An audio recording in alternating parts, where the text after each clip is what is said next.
मंगलम भगवान वीरो मंगलम गौतमो वने मंगलम कुंद कुंदाद्यो जैन धर्मोस्तु मंगलम। सर्वमंगल मांगल्यम सर्वकल्याणकारकम प्रधानम सर्वधर्माणां जैनम जयतु शासनम। अहिंसा परमो धर्म की जय। महावीर भगवान की जय। प्रातः स्मरणीय परम पूजाचार्य गुरुवर श्री विद्यासागर जी मुनि महाराज की जय। परम पूज विद्या शिरोमणि आचार्य भगवान श्री समय सागर जी महामुनिराज की जय। समस्त आचार्य संघ की जय।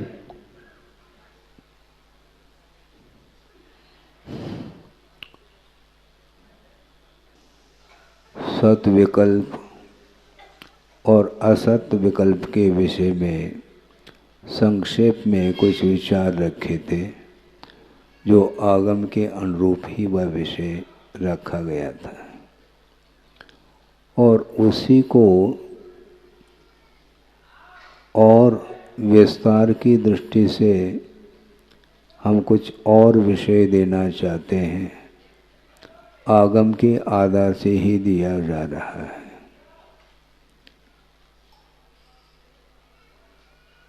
कि सुख एवं शांति प्राप्त करना चाहता है संसारी प्राणी, किंतु सुख और शांति को प्राप्त करने के लिए क्या किया जाता है, यह भी मन में विकल्प आता है।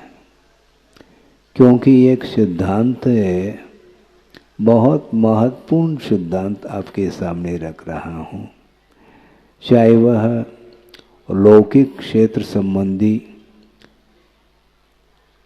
चाहे वह परमार्थ संबंधी कोई भी कार्य हो, कार्य का संपादन जो होता है वह कारण के अनुरूप हुआ करता है।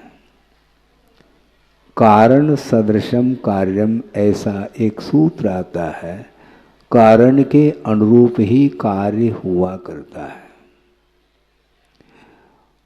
तो वह कारण भी दो तरह का होता है। एक कार्य को संपादित करने के लिए मुख्य रूप से दो कारण होते हैं। एक योग्यता की अपेक्षा से उपादान कारण बोला है, एक उपादान कारण बोला है और एक निमित्त कारण बोला है।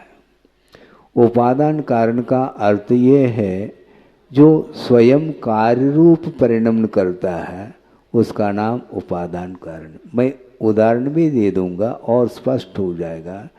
अर्थ ये है कि जो कार्य रूप परिणमन करता है उस कारण का नाम उपादान कारण है, और कार्य को संपादित करने में जो सहयोग प्रदान करता है उसका नाम निमित्त कारण है। और कार्य को संपादित करने के लिए जो निमित्त कारण होते हैं वो कई प्रकार के निमित्त हो सकते हैं और होते हैं। एक निमित्त के द्वारा कार्य नहीं होता, अनेक निमित्त मिलते हैं जिनकी संयोजना होने पर वह कार्य संपादित होता है। समझने के लिए छोटा सा दृष्टांत दिया जा सकता है। आप लोगों ने देखा होगा, एक कुंभकार होता है जो कि घट का निर्माण करता है, किंतु उस घट की उत्पत्ति में कारण दो हैं, एक उपादान और एक निमित्त। तो उपादान कारण क्या है? क्योंकि घड़ा जो बन रहा है वह मिट्टी के द्वारा बन रहा है। और भी धातुओं के अपेक्षा से घट अलग अलग हो सकते हैं, ये अलग वस्तु, किंतु अभी प्रसंग में मिट्टी के द्वारा घट की उत्पत्ति हो रही है। स्वयं मिट्टी ही घट रूप व परिणमन कर जाती है, इसका नाम उपादान कारण है। और निमित्त कारण अनेक होते हैं। धीरे धीरे मैं आपके सामने इस विषय को रख रहा हूँ ताकि इस दृष्टांत के माध्यम से हम प्रासंगिक जो विषय हैं उसको भी समझने के लिए हमें पुरुषार्थ करने की आवश्यकता है। अब वह कुंभकार है, घट का निर्माण वह करता है, घट को बनाने की क्षमता कुमार के अंदर है, कुमार ही बनाता है, इसलिए उसको कुंभम करोति इति कुंभकारः, जो कुंभ अर्थात घट को बनाने वाला होता है उसको कुंभकार की संज्ञा दी है। अब हम आते हैं, मिट्टी के माध्यम से कुंभ का निर्माण वह कर रहा है कुंभकार, किंतु वह मिट्टी जिसके द्वारा घड़े का निर्माण किया जा रहा है, किंतु वह मिट्टी कैसी होनी चाहिए? मिट्टी को पहले छाना जाता है, छानते कि नहीं? छानते हैं। मिट्टी को छानने के लिए चालनी अलग आती है, एक आटे को भी आप लोग छान लेते हैं, उसकी चालनी अलग है, और मिट्टी को भी छानना है तो उसको छानने के लिए चालनी ले आते हैं और उसमें उसके ऊपर उस मिट्टी को डालते चले जाते हैं और कंकर पत्थर इत्यादि हैं वह पृथक हो जाते हैं और वह मुलायम मिट्टी वह पृथक हो जाती है। ये विभाजन किया है। ये इसलिए करने की आवश्यकता है क्योंकि कुछ ऐसे कारण होते हैं जिन कारणों के सद्भाव में कार्य की निष्पत्ति नहीं हो सकती। कुछ ऐसे कारण हैं जिनको बाधक कारण माना है, तो बाधक कारण का पहला अभाव किया जाएगा। तो कंकर पत्थर इत्यादि घट के निर्माण में व्यवधान उपस्थित कर रहे हैं, इसलिए उस मिट्टी में से उसको पृथक किया गया है और मुलायम व जिसको छाना गया है ऐसे मिट्टी को वह कुंभकार लेता है। तो बाधक कारण का अभाव हुआ क्या? नहीं हुआ। अब वह मिट्टी है मुलायम मिट्टी, अब उसको लेता है तो मिट्टी के द्वारा ही तो घट का निर्माण हो रहा है। ये तो उपादान की दृष्टि से है क्योंकि वह मिट्टी ही स्वयं घट रूप में परिणमन करेगी, किंतु निमित्त की आवश्यकता है। तो एक निमित्त के रूप में कुमार भी खड़ा है। बिना कुमार के घट का निर्माण संभव नहीं है। अब कुमार करता क्या है?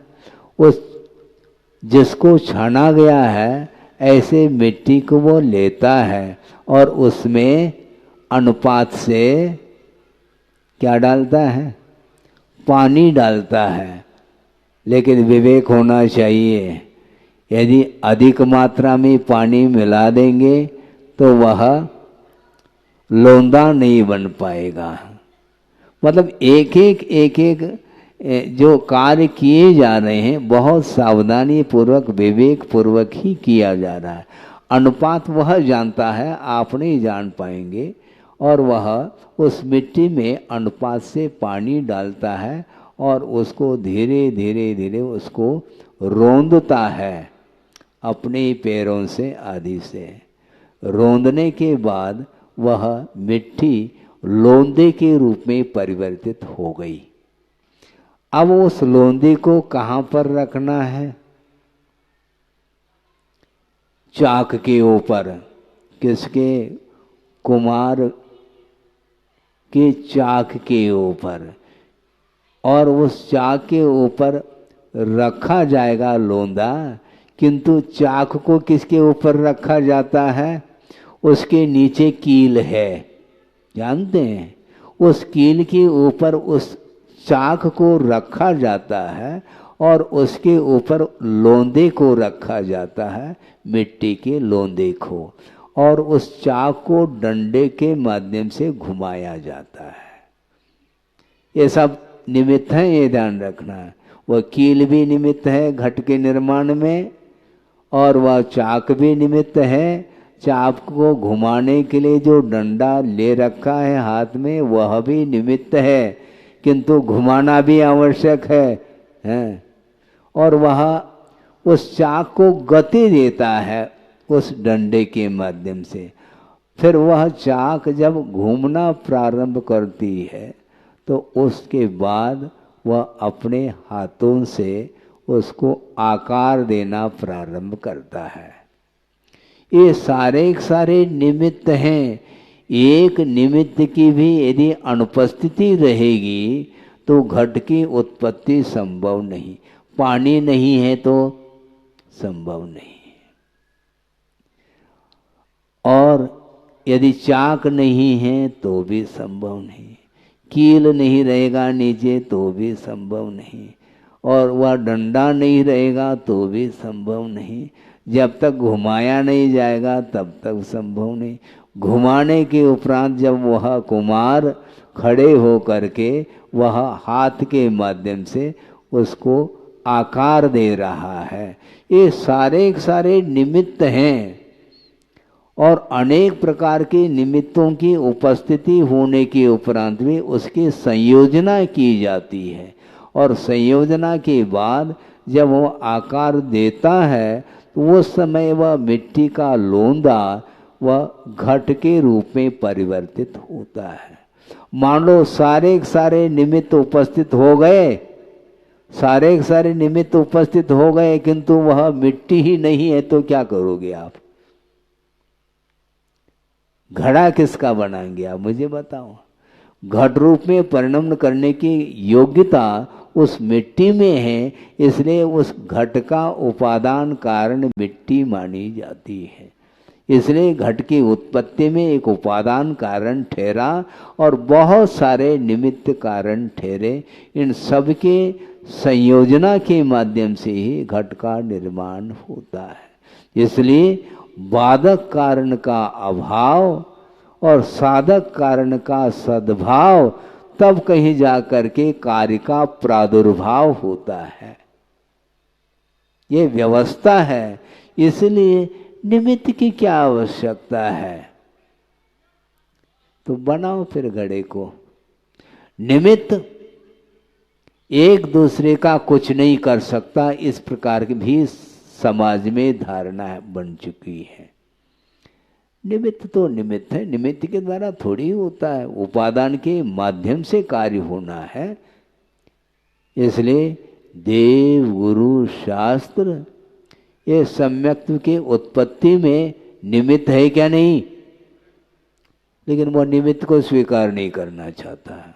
वो एकांत पकड़ करके ये कहना चाहता है उपादान के बिना कार्य नहीं होता।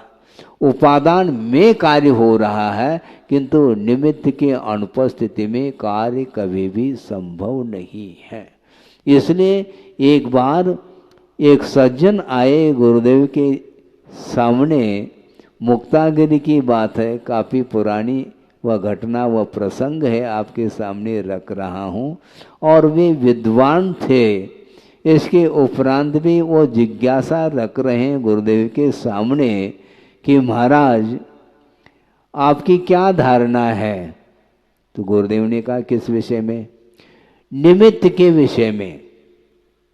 निमित्त एक दूसरे का कारण बनता है क्या? नहीं। एक कार्य की उत्पत्ति में निमित्त का कोई योगदान है क्या? नहीं।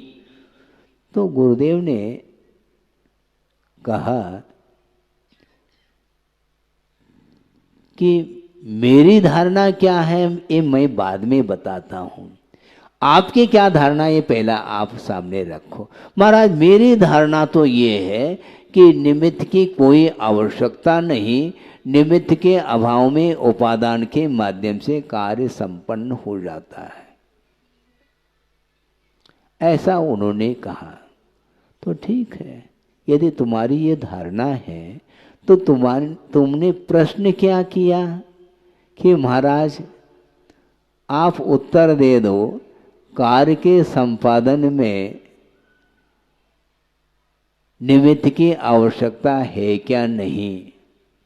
मेरे दृष्टि में तो नहीं है, तो आप क्या दृष्टि है इसका आप समाधान दें। तो गुरुदेव ने कहा मैं आपकी जिज्ञासा का समाधान कर सकता हूँ। कैसे कहते महाराज? आप तो करेंगे, यही तो निमित्त है। आप स्वयं निमित्त को स्वीकार कर रहे हो। आपने जो जिज्ञासा रखी है उसका समाधान मैं कैसा दे सकता, क्योंकि आपकी जिज्ञासा के समाधान में मैं निमित्त बना, इसी का नाम निमित्त आप स्वयं स्वीकार कर रहे हैं।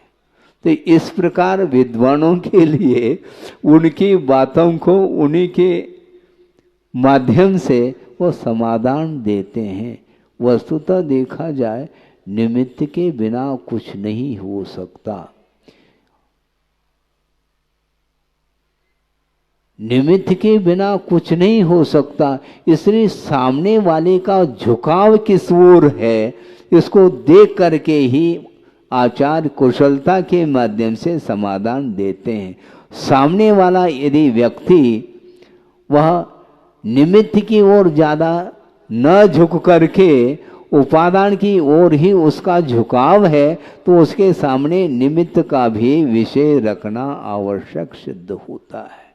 और जिसका झुकाव मात्र निमित्त की ओर ही है, उपादान की ओर नहीं है, तो उपादान को भी जागृत करने के लिए उपादान के विषय में भी उसके सामने वह विषय रखने की आवश्यकता पड़ती है।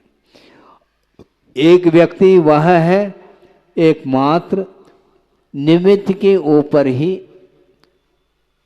आश्रित होकर के चल रहा है, ठीक नहीं। वो क्या मानता है, एक एक पत्ता पत्ता सब ईश्वर के ऊपर निर्धारित है, बिना ईश्वर के कुछ नहीं हो सकता, इसलिए मेरे करने से कुछ नहीं होता। इसलिए भगवान के भरोसे वह सो रहा है, ये गलत कर रहा है। वो भगवान करके नहीं देते, सहयोग देते हैं, ये कहा जा रहा है। जिस प्रकार घट की उत्पत्ति में कुमार आदि जितने भी निमित्त हैं उसमें सहयोग प्रदान कर रहे हैं, उसी प्रकार आपकी मुक्ति में भगवान अथवा देव गुरु शास्त्र मात्र सहयोग प्रदान कर सकते हैं, इससे ज़्यादा ना ज़्यादा कुछ कर नहीं सकते। क्योंकि आपके अंदर यदि वह विशुद्धि नहीं है, आप अपने विशुद्धि के माध्यम से कर्म को काटने का पुरुषार्थ यदि नहीं करना चाहते हैं तो भगवान कर्म का क्षय करके देंगे नहीं। क्योंकि छात्र है और वह परीक्षा में बैठा है और 365 दिन तक तो टीचर ने उसको अच्छे मनोयोग के साथ पढ़ाया है। पढ़ाने के उपरांत जब परीक्षा की घड़ी आती है उस समय टीचर कुछ नहीं करेगा, वो बैठा है एक स्थान पर। वो पूछेंगे तो नहीं, अब लिखना है तुम्हें, थोड़ा सहयोग देना। सहयोग देने का अब कार्य नहीं रहा, सहयोग आपको 1 साल के लिए दिया था, अब तुम्हें पुरुषार्थ करके पास होना है। पेपर लिख करके मैं दे नहीं सकता, तुम्हें लिखना है। उसी प्रकार भगवान कहते हैं तुम मुक्त होना चाहते हो तो मैं सहयोग प्रदान कर सकता हूँ, किंतु पुरुषार्थ तुम्हें करना पड़ेगा। पुरुषार्थ से वह दूर रहता है संसारी प्राणी, और अपने आप मुझे मिल जाए, अपने आप तुम्हें भीख भी नहीं मिल सकती है, ध्यान रखो। मांगे मिले न भीख, कहा मांगना पड़ेगा है। उसी प्रकार आप मोक्ष की यात्रा करना चाहते हो, मोक्ष मार्ग पर आरूढ़ होना चाहते हो, तो उसमें देव गुरु शास्त्र सहयोग दे सकते हैं। मात्र सहयोग से काम नहीं चलने वाला। आप ग्रंथ को पढ़ रहे हैं, किसके द्वारा पढ़ रहे हैं? आंखों के द्वारा, ठीक है, ठीक है, इतना ही पर्याप्त है, क्या कुछ और आवश्यक है? यदि आंखों के द्वारा आप ग्रंथ को पढ़ रहे हैं तो रात में क्यों नहीं पढ़ते? इससे स्पष्ट है कि आलोक की भी आवश्यकता है। रात में आंखें काम नहीं कर सकती, सूर्य प्रकाश में अथवा मूनलाइट भी हो जाए तो भी ठीक है। लाइट के बिना, प्रकाश के बिना आप पढ़ नहीं सकते हैं, किंतु पर्याप्त मात्रा में प्रकाश है किंतु आंखें बंद हैं आपकी, पढ़ सकोगे नहीं। प्रकाश भी चाहिए, आंखें भी चाहिए, किंतु आंखों में नंबर है तो चश्मा की आवश्यकता है। और मान लो जो जन्मांध है फिर भी चश्मा उसने लगाया है, उस चश्मा लगाने की कोई सार्थकता है क्या? नहीं है। इसका अर्थ आंख भी होना अनिवार्य है। तो आंख जो है यह करण माना जाता है, किंतु जो चश्मा है वह उपकरण माना जाता है। करण में और उपकरण में बड़ा अंतर है। करण जो है नयन है और उपनयन जो है वह उपकरण है, वह नयन नहीं, ध्यान रखो। तो एक कार्य को करने के लिए कितने कारणों की आवश्यकता पड़ रही है, इसको ध्यान में लेने की आवश्यकता है। आपके पास आंख है और मान लो नंबर भी नहीं है और आप पढ़ने की क्षमता आपके अंदर है और प्रकाश भी है, किंतु ग्रंथ नहीं है, तो क्या पढ़ेंगे बताओ? पढ़ना है, पढ़ने के लिए साधन भी तो चाहिए। ग्रंथ भी सामने उपस्थित हो, प्रकाश भी उपस्थित हो और आंख की रोशनी भी हो, तब जा कर के पढ़ पाते हैं। लेकिन ये सब होते हुए भी आपका उपयोग कहीं अन्यत्र है तो पढ़ने में वह नहीं आ सकता है। इसको बोलते हैं बहुत कारण, अनेक प्रकार के कारण होते हैं। इसलिए उपदेश सुनते समय भी ये बार बार ध्यान दिलाने की आवश्यकता है कि आप ध्यान से सुने। इसका अर्थ आपका उपयोग भी इसमें होना चाहिए। आपकी उपस्थिति तो है सभा में, किंतु आपका उपयोग यदि सभा में नहीं है तो वह उपदेश आप ग्रहण नहीं कर पाओगे। तो इस प्रकार एक कार्य को संपादित करने के लिए मुख्य रूप से दो कारण हैं, एक उपादान कारण और एक निमित्त कारण माना जाता है। और बाधक कारण की अनुपस्थिति, साधक कारण की उपस्थिति, तब कार्य की निष्पत्ति, ऐसा कहा है। तो बाधक कारण क्या क्या है? मोक्ष मार्ग में बाधक कारण क्या है? पंचेंद्रिय के विषय, ये बाधक हैं। इसका अभाव करना पड़ेगा, ये ध्यान रखो। महाराज मुझे मुक्ति दिला दो, मुझे मुक्ति दिला दो, मोक्ष तक पहुंचा दो मुझे, है? कोई हवेली है क्या ऊपर जहाँ पर जा कर के आप बैठ जाओ? कोई भवन है क्या? है कोई भवन नहीं। मोक्ष ऊपर नहीं, वस्तुतः मोक्ष कहने से ऊपर की ओर ध्यान जाता है, गलत बात है। फिर महाराज कहाँ पर मोक्ष है? मोक्ष यहीं पर है, क्योंकि मुक्ति का नाम मोक्ष है। और मुक्ति किससे? बंधन से मुक्ति। तो जो 8 प्रकार के जो कर्म हैं, अथवा उत्तर भेदों के अपेक्षा से 148 प्रकार के जो कर्म हैं, उनका जो क्षय कर रहा है, तो क्षय होते ही उसका नाम मोक्ष कहा है। तो मुक्ति यहीं पर मिलती है और मोक्ष होने के अनंतर समय में लोक के अग्रभाग पर जाकर के सिद्ध परमेष्ठी विराजमान होते हैं। सिद्ध यहीं बने हैं, वो वहां जाकर के सिद्ध बन रहे हैं ऐसा नहीं। लोक के अग्रभाग पर वो विराजमान हुए। कौन? शुद्ध परमेष्ठी। किसके द्वारा? मोक्ष मार्ग पर आरूढ़ हो करके 8 कर्मों का क्षय जिन्होंने कर लिया है। तो कर्म का क्षय करने के लिए जो साधक कारण हैं उनको अपनाने की आवश्यकता है और बाधक कारण से दूर रहने की आवश्यकता है। दो कारण है मोक्ष के लिए। बाधक कारण को हटाओ पहला। तो बाधक कारण क्या है महाराज? पंचेंद्र के विषय। इसको छोड़ना पड़ेगा, हाँ इसका त्याग करना पड़ेगा आपको। त्याग के बिना, उत्तम त्याग धर्म की उपासना किए बिना मुक्ति नहीं है। त्याग करना चाहो महाराज हम तैयार हैं, बहुत कठिन है, ध्यान रखो है। अपने परिवार को छोड़ना पड़ेगा पहले, छोड़ सको महाराज? ये तो नहीं बन सकता। तो क्या बनता है मुझे बताओ? दुकान छोड़ सको महाराज? ये भी नहीं छोड़ा जा सकता। मकान भी नहीं छोड़ा जा सकता। परिवार को भी छोड़ा नहीं जा सकता। जमीन जायदाद इसको भी नहीं छोड़ा जा सकता। तो किसको छोड़ना चाहो? शरीर को। महाराज शरीर को कैसा छोड़ा जाए?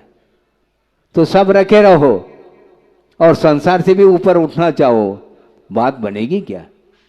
ये सारे बाधक तत्व है। बाधक तत्व को बाधक के रूप में स्वीकार किए बिना आप आगे कदम नहीं रख पाएंगे और बाधक कारण को बाधक कारण के रूप में स्वीकार करने के उपरांत भी छोड़ने की आवश्यकता है। पंचेंद्र के विषय संसार के लिए कारण हैं, इसलिए ये छोड़ने योग्य पदार्थ हैं। ऐसे श्रद्धान का तो आपने विषय बना लिया।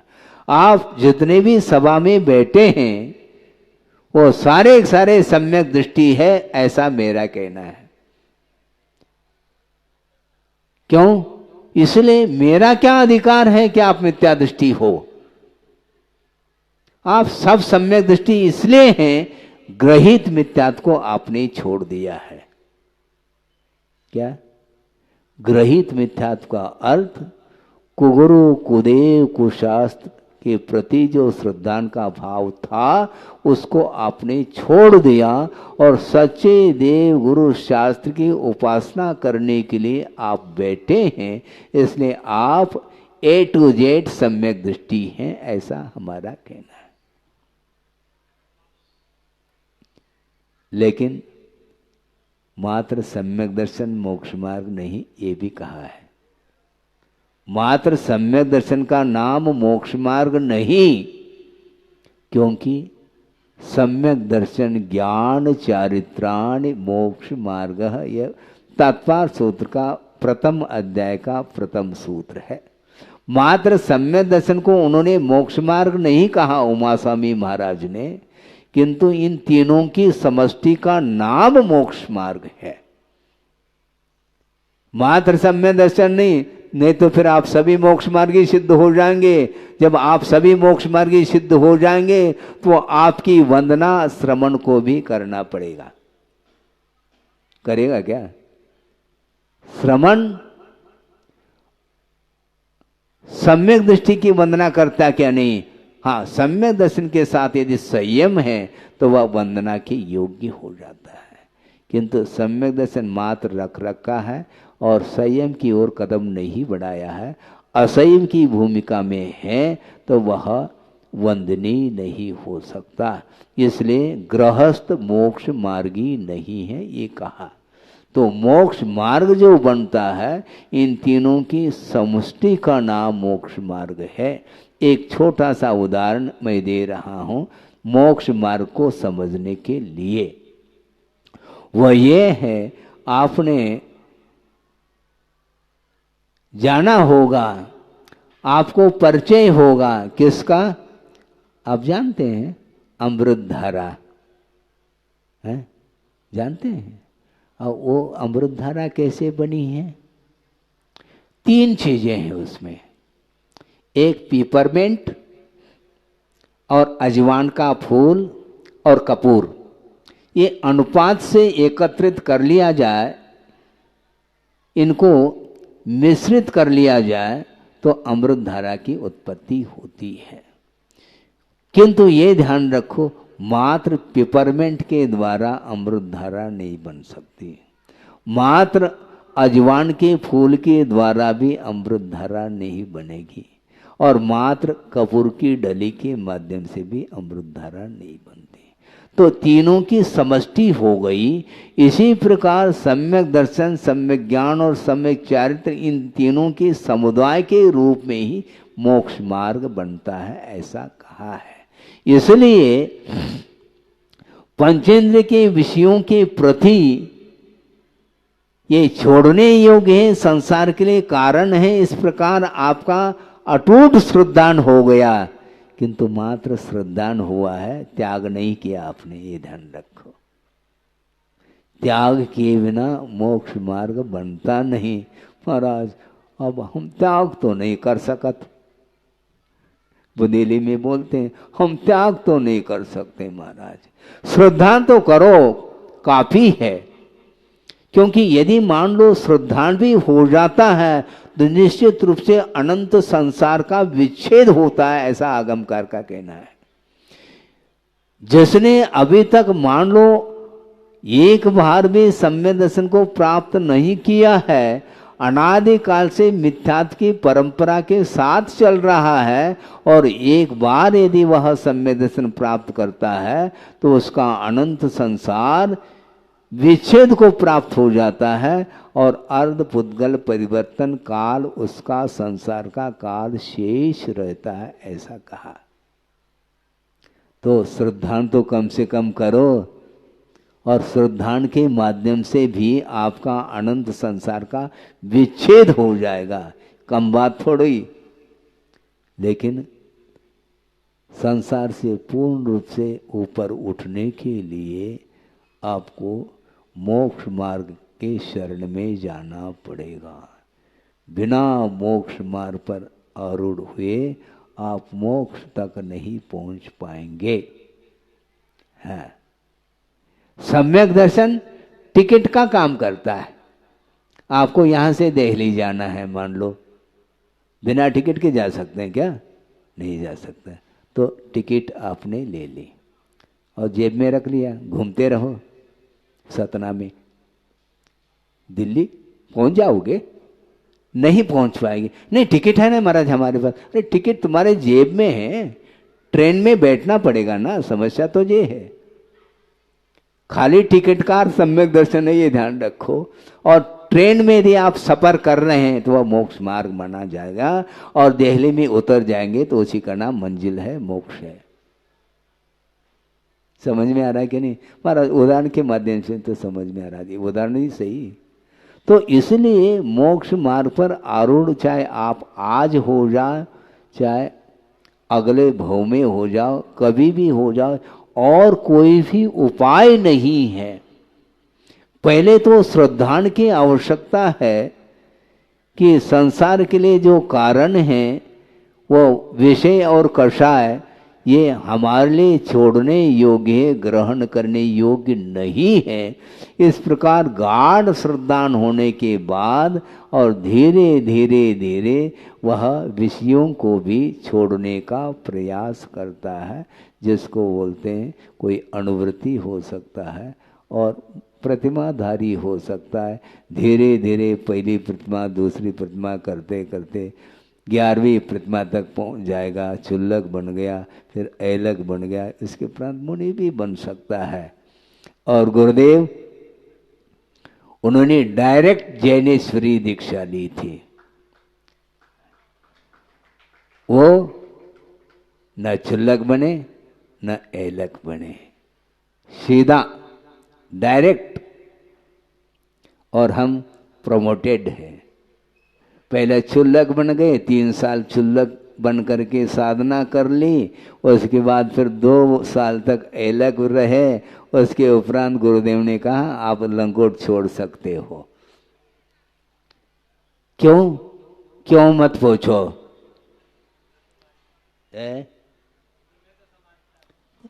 सुनो तो, उम्र की समानता होते हुए भी 8 साल अंतर मुहूर्त में भी तो रत्नत्रय की उत्पत्ति हो सकती है ना? है हो सकती है। तो उस समय में 17 साल का था, लगभग 18-17 के बीच में चल रहा था। उस समय वो ज्ञानेश्वरी दीक्षा दे सकते थे, किंतु दिया नहीं। चतुर्थ काल की बात छोड़ो, उस समय तो 8 साल अंतर्मूर्त में भी रत्नत्रय को प्राप्त करना क्या, रत्नत्रय को प्राप्त करके मुक्त हो जाते थे वो। बाल्य अवस्था में जिसको आप नादान बालक बोल रहे हैं, किंतु 80 साल का वह वृद्ध भी नादान है आज वर्तमान में। समझ में बात आ रही है। इसलिए उन्होंने कहा पहले साधना करो, जैसे कराते हैं वैसे करो जी। हम कुछ बोलते ही नहीं थे, क्योंकि उन्होंने जब संघ में प्रवेश पाने के लिए हमने निवेदन किए, तो उस समय उन्होंने संघ में स्थान दे दिया। ये कम है क्या? बल्कि उन्होंने यहां तक कहा, ये आना जाना कब तक करोगे तुम? हैं? उन्होंने अपने तरफ से कहा, कब तक आना जाना करोगे? ये परिभ्रमण कब तक चलेगा? आज ने कल तुम्हें छोड़ना ही है ना, तो छोड़ने का प्रयास करो। इस प्रकार कुछ भाव उन्होंने रखे। तो हमने सोचा कि इससे और कौन सा सरल रास्ता है? हैं? कई लोगों को बार बार प्रयास करने के उपरांत भी घर भेजते हैं, और मुझे घर भेजने के लिए वो इनकार कर रहे हैं, तो अच्छी बात है। हम संघ में शामिल हो गए। उसके उपरांत हमने एक दिन भी उनको नहीं कहा कि मुझे दीक्षित करो। क्या आवश्यकता है? साधना जिस दिन मेरी होगी उस दिन वो स्वयं दे देंगे। और इसी प्रकार होता गया। क्षुल्लक बनाया, ऐलक बनाया और मुनि भी बनाया, किंतु क्रम से बनाया, क्योंकि धीरे धीरे साधना होती है। कहीं ऐसा न हो कि साधक साधना में फेल न हो जाए, इसलिए धीरे धीरे धीरे वो बढ़ाते गए। इसको बोलते हैं मोक्ष मार्ग पर आरूढ़ हुए बिना कोई चारा नहीं, कोई उपाय नहीं है। इसलिए मात्र टिकट खरीदने मात्र से आप जिस प्रकार गंतव्य तक पहुंच नहीं पाते, उसी प्रकार आचार्यों का ये कहना है, आगमकारों का, कि सम्यक दर्शन ये टिकट का काम करता है, किंतु ट्रेन में बैठ करके आप दिल्ली जिस प्रकार पहुंच जाते हैं, उसी प्रकार मोक्ष मार्ग पर आरूढ़ होने की आवश्यकता है। और सम्यक दर्शन के माध्यम से अनंत संसार को विच्छिन्न करने के उपरांत भी पुरुषार्थ के माध्यम से मोक्ष मार्ग पर आरूढ़ होने की आवश्यकता इसलिए है, क्योंकि मात्र श्रद्धान का विषय बन जाता है सम्यक दर्शन। किंतु श्रद्धान के साथ साथ विवेक भी चाहिए, ज्ञान भी चाहिए, और साथ साथ आचरण भी चाहिए। श्रद्धान का नाम विश्वास माना जाता है। हाँ, विश्वास हो गया है आपको कि संसार के लिए कारण विषय और कषाय है, और मुक्ति के लिए कारण मोक्ष मार्ग है, रत्नत्रय है। ये गाढ़ श्रद्धान हुआ है। बिना मोक्ष मार्ग पर आरूढ़ हुए मुक्ति नहीं मिलेगी, ये श्रद्धान भी हुआ। और विषय और कषायों को ये छोड़ने योग्य है, इस प्रकार भी आपका श्रद्धान बन गया। किंतु दोनों तरह से श्रद्धान बनने के उपरांत भी आचरण के बिना कोई भी गंतव्य मिल नहीं सकता है। इसलिए आप रिजर्वेशन भी करते हैं, टिकट भी ले ली, किंतु रिजर्वेशन के साथ आपने, फिर इसके बाद आप बैठते हैं, फिर बाद में गाड़ी पहुंच जाती है। तो ट्रेन में बैठने का अर्थ ही चारित्र है। उसी प्रकार आप लोग प्लेटफॉर्म पर बैठे हैं टिकट ले करके, हैं, किंतु टिकट लेने मात्र से काम नहीं होगा। टिकट ले करके, ये ट्रेन है, ऊपर आकर के बैठो, फिर गाड़ी चालू होगी, तो मोक्ष तक पहुंचा देगी वो गाड़ी। मार्ग के बिना मंजिल संभव नहीं है, इसलिए अनेक प्रकार के निमित्त होते हैं, उनके माध्यम से ही कार्य संपादित होता है।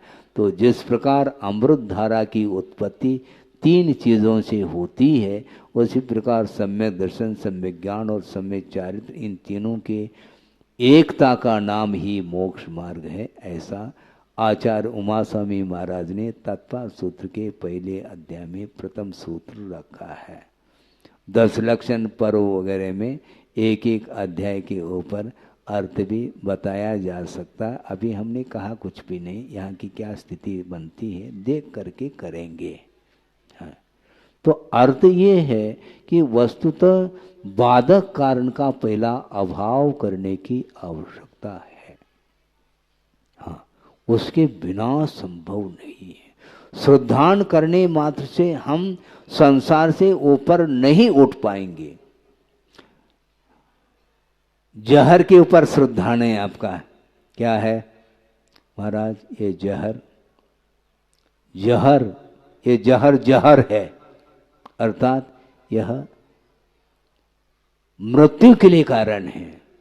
इसके सेवन से निश्चित रूप से मृत्यु होती है, ऐसा श्रद्धान बना हुआ है। किंतु आचार्य कहते हैं श्रद्धान के बाद उस जहर को क्यों पी रहे हो, छोड़ो उसको। है नहीं आ रहा समझ में? आ रहा है। जब वह जहर छोड़ने योग्य है, पीने योग्य नहीं है, तो श्रद्धान करने के उपरांत भी उसको नहीं छोड़ने का अर्थ क्या है? ये कौन सी बुद्धिमानी है? जहर को जहर के रूप में जानो भी और फिर भी वह पीते चले जाओ, ये ठीक नहीं माना जाता। उसी प्रकार पंचेंद्र के विषय और कषाय ये संसार में परिभ्रमण कराने में कारण है। इस प्रकार श्रद्धान हो चुका है आप लोगों का, इसलिए धीरे धीरे अपने शक्ति के अनुरूप त्याग के क्षेत्र में भी आगे आने की आवश्यकता है। मैं एक एक दिन इसी प्रकार चातुर्मास में कोई न कोई प्रसंग बना करके आपके सामने विषय रखता जाऊंगा। किंतु ये ध्यान रखो, श्रद्धान करते हुए, उपदेश को सुनते हुए उसका यदि अनुकरण करेंगे, भले ही 1% कर लो, कोई बाधा नहीं, किंतु प्रतिशत के रूप में भी करो, किंतु अनुकरण करने की आवश्यकता है। भगवान की क्या आज्ञा है? बहुत सारे कार्य आप लोग बिना आज्ञा के करते हैं क्या नहीं? भगवान ने आपको आज्ञा दी है दुकान खोलने के लिए? नहीं दी है, बल्कि दुकान खोलने के लिए निषेध किया उन्होंने। क्योंकि दुकान मकान ये संसार के लिए कारण है, विषय और कषाय संसार के लिए कारण है, इसलिए विषयों में लीन होने के लिए उनकी आज्ञा थोड़ी है। बिना उनकी आज्ञा के ही हम सारे के सारे कार्य करते हैं। और कुछ ऐसे प्रसंग आ जाता है कि महाराज ऐसा हम कर सकते हैं, ऐसा कर सकते हैं। भैया आप जो कर रहे हैं वह किसकी आज्ञा से कर रहे हैं आप? उसके लिए तो कोई आज्ञा नहीं है। फिर सारे आप कार्य, सांसारिक कार्य बिना आज्ञा की कर रहे हैं, तो आज्ञा ले करके आप करना क्या चाहो? मैं आज्ञा दे सकता हूँ, किंतु धर्म वृद्धि का आशीर्वाद मैं दे सकता हूँ। धर्म वृद्धि के लिए आशीर्वाद दिया जाता है, धर्म वृद्धि के लिए ही उपदेश दिया जाता है। दुकान मकान कैसा खोलना, इसके बारे में कभी भी हम भूल करके भी इस मंच से उपदेश नहीं दे सकते। मोक्ष मार्ग संबंधी तो उपदेश दिया जा सकता और देने की आज्ञा है, किंतु संसार मार्ग संबंधी कोई भी उपदेश हम नहीं दे पाएंगे। हाँ, त्याग का उपदेश होगा, ग्रहण का उपदेश नहीं। ग्रहण का यदि उपदेश होगा तो कौन सा? सम्य दर्शन ग्रहण करो, चारित्र को ग्रहण करो, इसके लिए तो हम उपदेश देंगे। किंतु विषय को ग्रहण करने के लिए कभी भी भूल करके भी हम उपदेश नहीं दे सकते। आदेश की बात तो बहुत दूर रही। इस प्रकार आप लोगों को चाहिए, लगभग 40-45 मिनट का यह पीरियड निकल गया है उपदेश के रूप में। अब ज़्यादा नहीं कहना चाहता, किंतु संक्षेप में छोटे छोटे एकाध प्रसंग के माध्यम से कारण कार्य की व्यवस्था को आपके सामने रखते हुए उपादान और निमित्त के बारे में भी समझाने का आगम के माध्यम से प्रयास किया है। और मोक्ष मार्ग पर आरूढ़ होने की यदि मान लो आपकी तीव्र उत्कंठा है तो अपने शक्ति के अनुरूप ही सही, किंतु धीरे धीरे धीरे आगे बढ़ेंगे तो निश्चित रूप से सिद्धों के साथ हमारा संबंध जुड़ जाएगा, मुलाकात उनकी होगी। क्यों? महाराज सिद्ध परमेष्ठी दूर बहुत है, ध्यान रखो। दूर होते हुए भी वो स्थिर हैं, कहीं भाग नहीं रहे, और हम चल रहे हैं। निश्चित रूप से एक दिन उनके चरणों में पहुंच जाएंगे, पक्की बात है। ये श्रद्धान का विषय है।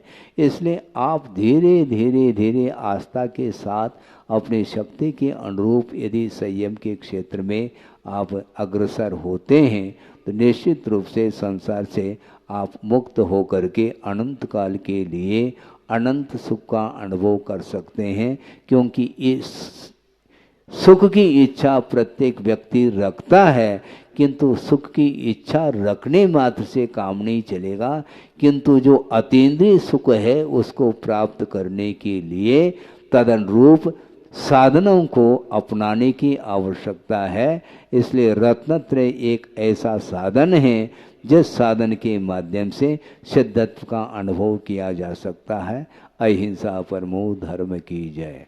बोधि समाधि परिणाम शुद्धि स्वात्मोपलब्धि शिव शोक सिद्धि चिंतामणिम चिंतित वस्तुदाने त्वां वंद मानस्य ममास्तु देवी।